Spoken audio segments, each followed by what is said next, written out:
EHR, Assignment 1, Multimedia Presentation, Healthy Eating/Obesity. What does healthy eating mean to children?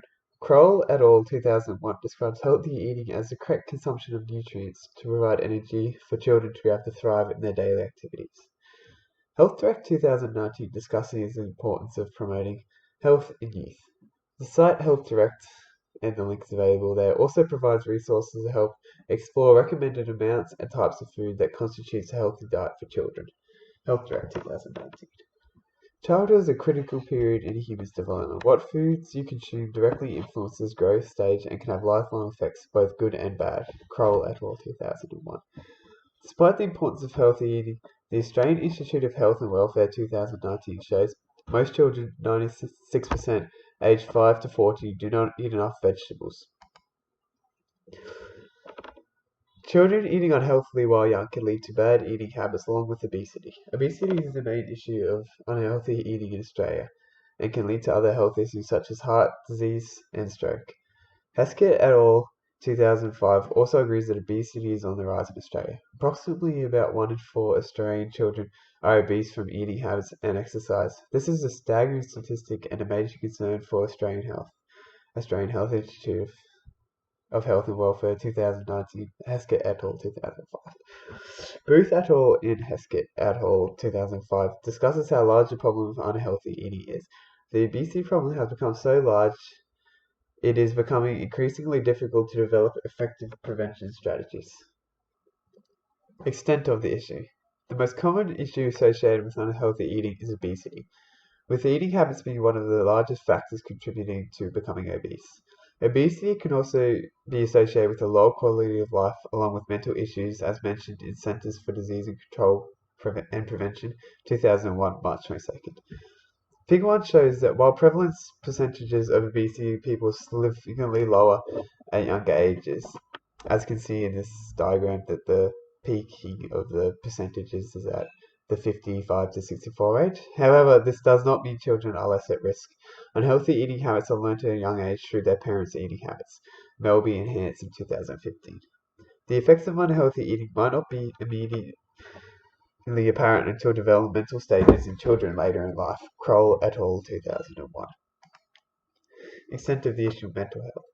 Unhealthy eating causes more than just physical illness. Unmet dietary needs of children can lead to increased risk of mental disorders in children, predominantly as adolescents.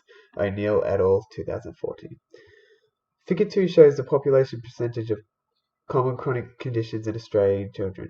The third and fourth highest anxiety/physiological development are mental disorders which have increased risk from unhealthy eating.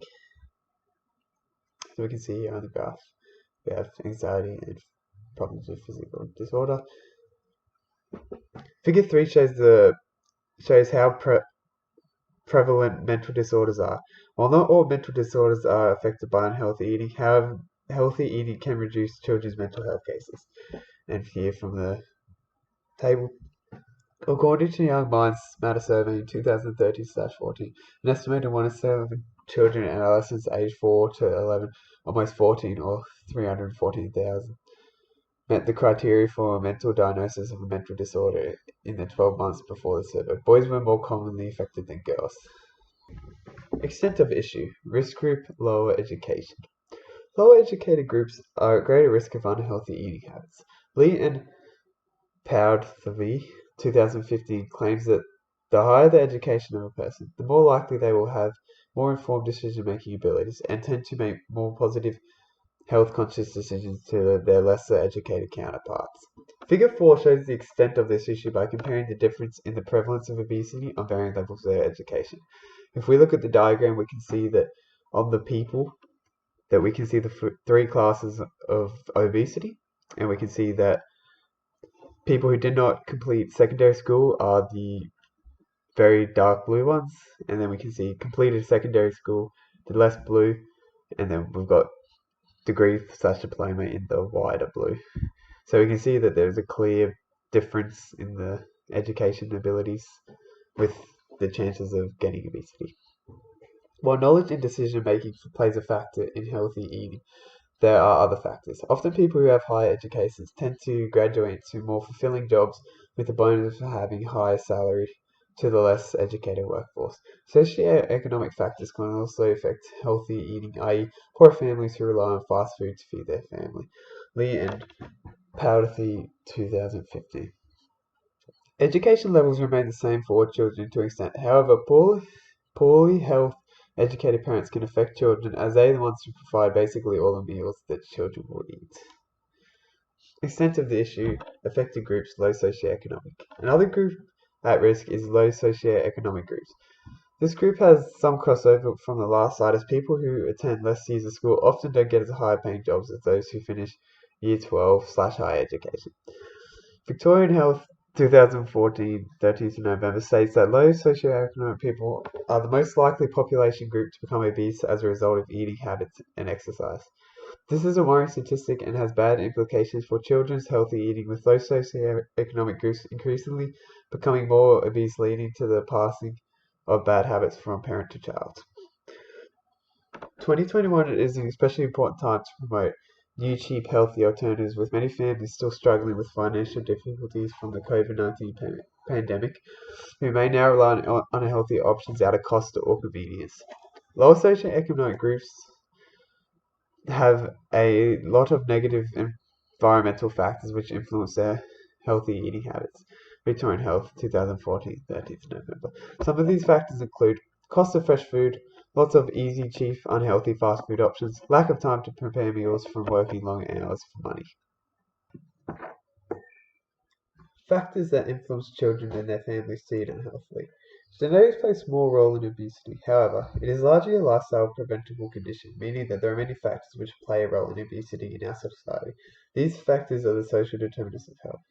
The social determinants are the influences which contribute to unhealthy eating in children and families. These include individual, cultural, environmental, social, and political factors. Individual. Heskett et al. 2015 surveys children and adults on their dietary habits and healthy eating perception. Children were able to generally distinguish between what are healthy and unhealthy food options. However, children stated that they more so ate unhealthy foods. Parents admitted that they did not eat as healthily as they would want. Heskett et al. 2015. We can see from the survey response there isn't enough responsibility taken for individual health. Examples. Parents in Heskett et al. 2015 blame factors such as pressure from children to eat unhealthy, along with lifestyle factors, as a reason for bad dietary habits. Some examples of this are children throwing a tantrum asking their parents to quickly go into McDonald's drive-thru on the way home, or parents adding more sugar than the recipe requires for dinner because they like the way it tastes when they do. Factors that influence children and their families to eat unhealthily. Culture. Family culture plays an important part in a child's eating habits. While parents are often telling their children about positive dietary practices, Kroll et al. 2001, the parents cannot always control what goes into their children's mouth. They must create a family culture where good eating practices follow the children in all aspects of their lives. Children will follow the example of their parents. If a parent tells their children no chocolate but then eats a bar of chocolate themselves, this action contradicts himself and can lead to the children having bad future eating habits. An example of family culture influencing eating habits is a family who have a culture that every Friday and Sunday they have fast food. Popular culture is another form of culture that influences our eating habits. A quick example of this is a cartoon, The Simpsons. In one episode, they sing the quip, "You don't make friends with salad." While this is a joke, children can often easily get confused by TV influences. Environmental. Families are influenced by where they live in their community. However, our modern environment has become increasingly hostile against healthy eating habits. Advertisements are increasing through technology in our everyday lives, with children seeing hundreds of ads every day. Ads for sugary drinks and fast food are everywhere in our environment, influencing our consumption of products. According to the Australian Institute of Health and Welfare 2019, around 42% of children consume a sugary drink minimum once a week. Examples. We are influenced by unhealthy eating options in our environment every day. Some examples of this are there are 970 McDonald's restaurants in Australia, and that's just for one fast food chain. While McDonald's also spends $477 million globally on advertising, making it near impossible to miss coming in contact with some form of unhealthy eating option being crammed in your face every day. Factors that influence children and their families to eat unhealthily. Social interactions affect our eating habits. Higgs and Thomas 2016 discussed the implications of our social eating habits through behavioral studies. Humans follow an eating norm that is comparable to those around them, which is dictated by social comparison. The type of food we eat, the amount of food we eat, is compared to by those around us. Higgs and Thomas 2016. These unconscious social interactions form the basis of what children and families eat and how much they eat. But why is this important? In Australia, where obesity is on the rise due to eating habits, Heskett et al. 2005. Overeating and binge eating might become the new social norms. We see an example of this in KFC. The regular Zinger Box meal accounts for well over half of an average person's kg intake in just a single meal, and this is the accepted social norm of a regular size for a single person. Political factors.